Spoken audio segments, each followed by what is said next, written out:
It is my opinion, without any reasonable doubt and without any reservation, that comic books are an important contributing factor in many cases of juvenile delinquency.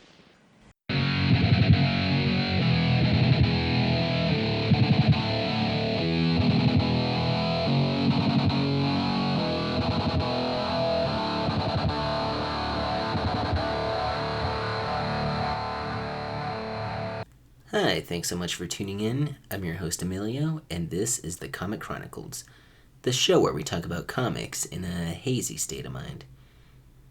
Today we're going to be talking about one of my favorite graphic novels, called The True Lives of the Fabulous Killjoys, by Gerard Way and Shaun Simon, with art by Becky Cloonan.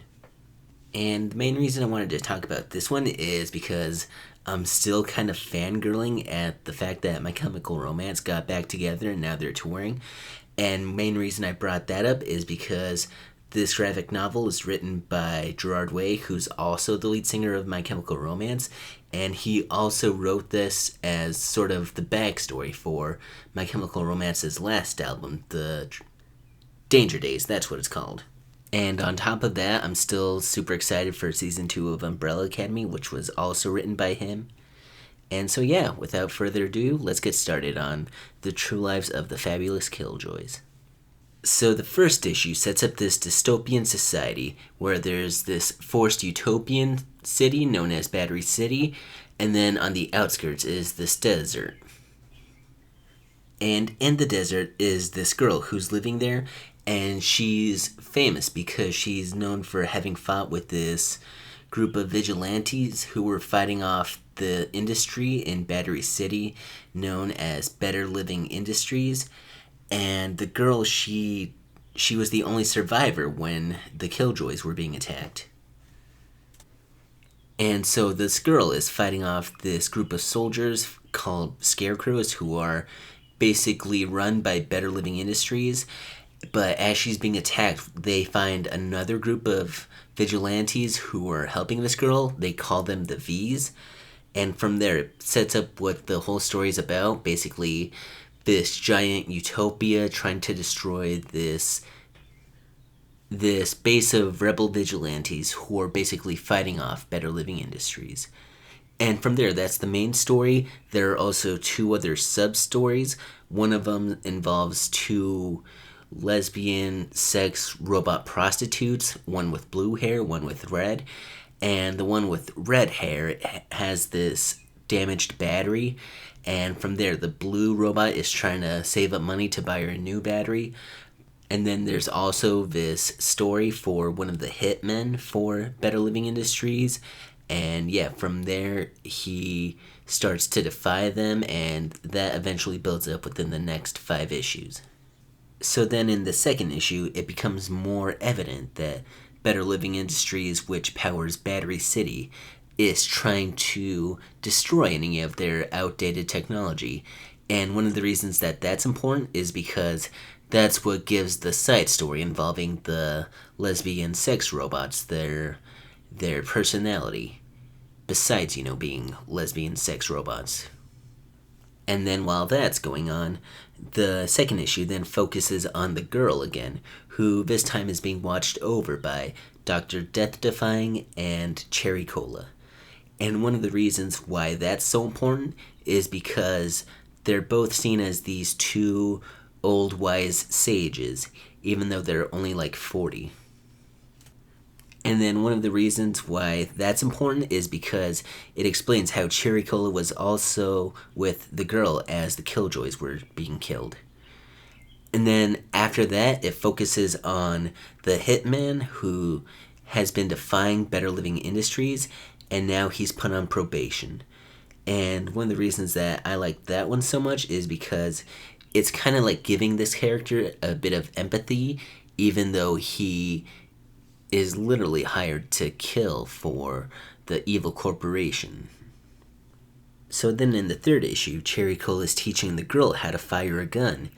And as she's learning, she's also getting advice from the second group of vigilantes called the V's. And these two characters have some weird dialogue going on throughout them, like literally stuff you would text your emo friends back in high school. And then it focuses on the two robots.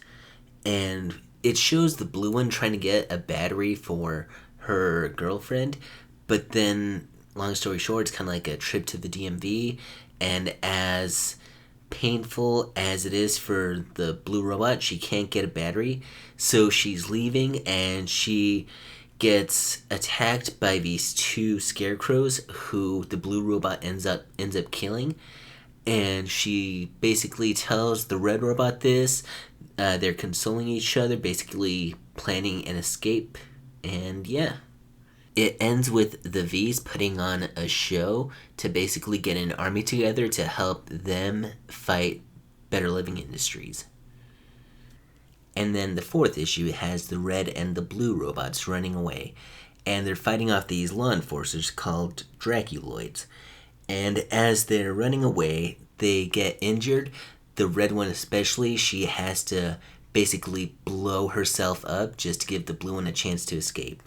And then the girl, who's the main character in this whole series, she starts realizing how violent the V's really are when she notices the leader named Val. He starts killing innocent people. And he also decides to kill Dr. Death Defying because he's afraid that he's secretly a spy, but that's really not the case. And yeah, one of the reasons that I really like this fourth issue is because it kind of gave the girl a chance to see like why this group of people that she was affiliated with were wrong, where we already know why Better Living Industries is evil.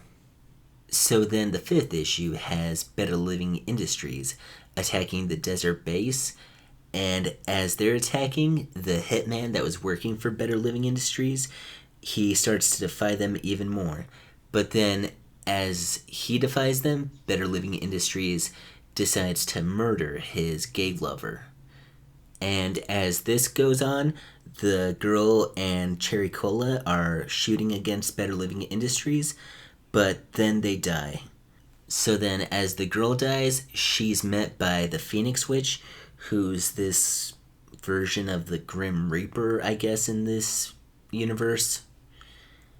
And basically the witch explains to the girl that the girl's mother fought with the Killjoys also, but instead of being able to kill with the Killjoys, she ended up deciding to give life to the world, and she did that by giving birth to the girl.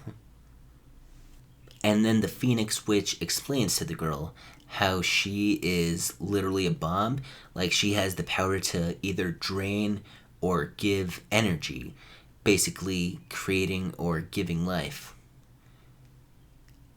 So then in the sixth and final issue of this series, this giant metal god who's been prophesized since the very beginning.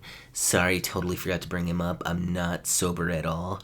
But this giant god named Destroya, he comes and he starts destroying Better Living Industries, basically liberating this oppressed society in Battery City. And he's being controlled by the girl. And one of the reasons that I especially like this as an ending so much is because it basically had the girl take on her own path when it came to freeing people.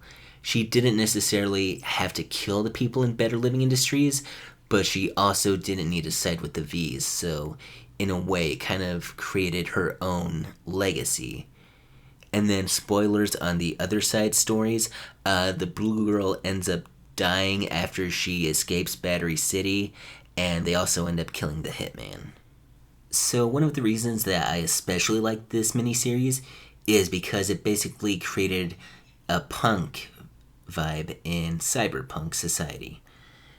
So, like I said, it was written by Gerard Way, the lead singer of My Chemical Romance, so it definitely had a lot of personality to it, but at the same time it also had some awesome art by Becky Cloonan that could only be represented by the color she was using. And then on top of that, it was this super edgy punk dystopian epic that perfectly combines with the music that My Chemical Romance played in their last album, Danger Days. So if you're at all interested in the true lives of the Fabulous Killjoys, definitely check it out. Read some of the other works by Gerard Way, like The Umbrella Academy, his Doom Patrol run, and also check out some of the other works of Shaun Simon, who also has another graphic novel with Gerard's brother Mikey Way being released sometime this year.